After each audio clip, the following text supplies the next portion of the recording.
Hi loves, this is regarding paano kumita sa pagde-live sa Popoto, no? So this is for extra income. Patapusin niyo yung video para magka-idea kayo.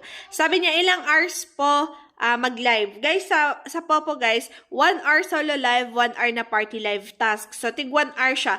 Sa 1 hour, dun ka makikita yung face mo sa live. Pero yung party live task is kailangan, okay lang naman na iwanan mo yung phone mo. So parang 1 hour lang siya. Pero kung gusto mo magtuloy-tuloy na mag-solo live, pwede naman.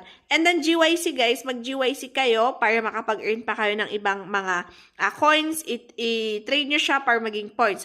Maraming ways to earn para mag-earn kayo ng points. Ito guys, yung pink na yan yung points na yan yung naiipon at yan yung nako-convert sa dollars. Ayan, nakikita nyo, from $22.58, ang equivalent sa points is to 225,000 points, okay? Na-withdraw niya, 1,241 pesos yan. Ayan, sa GCash siya nag-withdraw and nung October 6 yan.